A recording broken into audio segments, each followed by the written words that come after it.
उस एनपीएस में हर जगह ऑटोमेटिक बदलाव हो जाना चाहिए, ये हमारी डिमांड थी, ताकि किसी कर्मचारी को अलग से, हमारे पास सैकड़ों फोन आते हैं मध्य प्रदेश से, बिहार से, वो कहते हैं कि सर हमारे प्रदेश में यूपीएस लागू करवा दीजिए। उत्तर प्रदेश से फोन आते हैं, वो कहते हैं कि हमें यूपीएस लागू करवा दीजिए क्योंकि हमारा रिटायरमेंट हो चुका है और एनपीएस से हमने पेंशन ली नहीं है, हम कब तक जिंदा रहेंगे हमको ही नहीं पता है।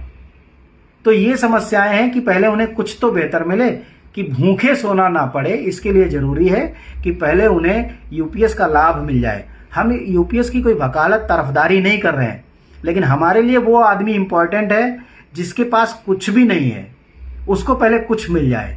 बाकी हमारी लड़ाई ओपीएस की वो चलती रहेगी जब तक कि ओपीएस के सारे लाभ, सारे बेनिफिट, सारे प्रोविजंस हमें नहीं मिल जाते। तो एक तो बात ये थी।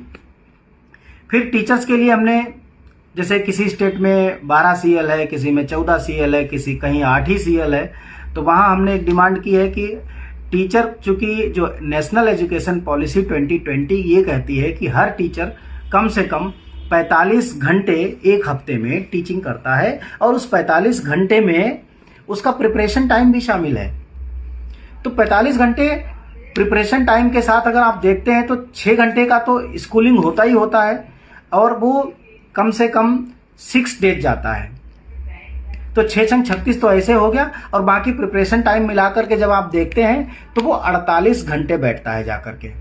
जबकि एक जो सेंट्रल गवर्नमेंट एम्प्लॉई है वो 5 डेज वर्किंग में जाता है, 5 दिन हफ्ते में काम करता है और 8 घंटे एक दिन में बिताता है।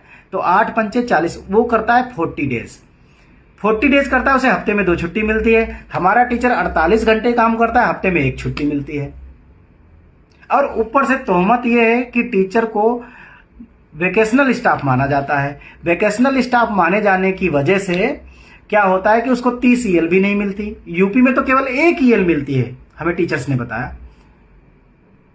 दिल्ली में 2018 के बाद से 10 ईएल का प्रावधान शुरू किया गया, क्योंकि यहां पहले एचपीएल मिलती थी। तो हमने वहां पर यह डिमांड रखी है कि टीचर्स को भी 5 डेज अ वीक दिया जाए। भाई यूनिवर्सिटी में 5 डेज अ वीक हो रहा है, दिल्ली यूनिवर्सिटी में, दिल्ली में 8 यूनिवर्सिटीज है, सभी में 5 डेज अ वीक है, तो टीचर्स को क्यों नहीं दिया जा सकता? टीचर तो एक जैसा है। ये हमारी दूसरी डिमांड थी कि 5 डेज अ वीक किया जाए। ये हमारी सेकेंड डिमांड थी, ताकि वो भी, उसको भी रिलैक्सेशन मिल सके, वो भी अपने परिवार के लिए समय निकाल सके। दूसरी बात, जो वेकेशनल स्टाफ की बात करते हैं, वेकेशनल स्टाफ तो हाई कोर्ट भी है, सुप्रीम कोर्ट भी है, वो भी सैटरडे संडे बंद रहते हैं। वेकेशनल स्टाफ है, गर्मी की छुट्टियां होती हैं, सर्दी की छुट्टियां होती हैं, ऑटम का ब्रेक होता है, वो भी वेकेशनल स्टाफ है। लेकिन हमारे साथ ये ज्यादा ज्यादती होती है।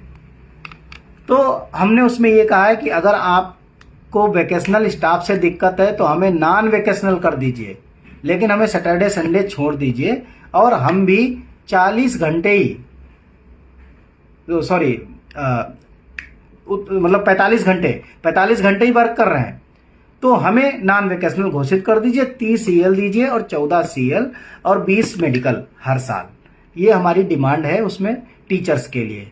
दूसरी एक और खास डिमांड है टीचिंग कम्युनिटी के लिए, जैसे जो सीनियर सेकेंडरी जो स्कूल है, 6ठी से 12वीं तक के जो स्कूल हैं, दिल्ली में खास करके बहुत बड़ी प्रॉब्लम है कि 22 साल तक, 23 साल तक, 24 साल तक टीचर का प्रमोशन ही नहीं होता। टीजीटी पे ही रिटायर हो जाते हैं।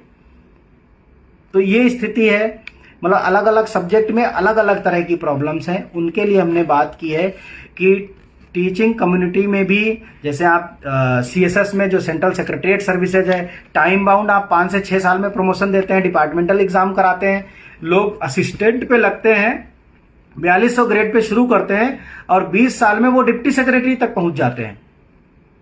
आप सोचिए कि कितना प्रमोशन का लाभ मिलता है। लेकिन एक टीचर 4200 पे लगा है तो वो 4600 पे रिटायर हो जाता है, अगली 30-34 साल की, 35 साल की नौकरी करता है। तो उसको लेकर के हमने एक नई पोस्ट क्रिएट करने की डिमांड की है कि चूंकि हमारे यहाँ क्या है कि वाइस प्रिंसिपल 5400 ग्रेड पेपर होता है और प्रिंसिपल 7600 ग्रेड पेपर होता है, तो बीच में 6600 जो ग्रेड पे है वो मिसिंग है।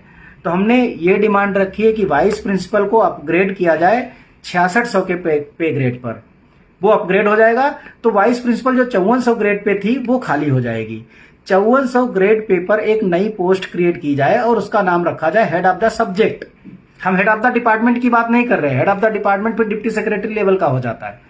तो हमने वहां पर हेड ऑफ द सब्जेक्ट की बात की है कि एक नई पोस्ट क्रिएट की जाए और जहां 50 टीचर्स है वहां कम से कम 3 वाइस प्रिंसिपल हों, और 50 के बाद अगर 15 टीचर और होते हैं यानी 65 टीचर होते हैं तो वहां पर 4 वाइस प्रिंसिपल हों, और अगर 65 की बजाय फिर अगर 65 5 70 और 10 80 टीचर होते हैं तो फिर वहां पर 5 वाइस प्रिंसिपल हों, यानी हर 15 टीचर्स के ऊपर फिर एक वाइस प्रिंसिपल की पोस्ट क्रिएट की जाए। तो इस तरीके से प्रमोशन की चीजें खुल सकती हैं।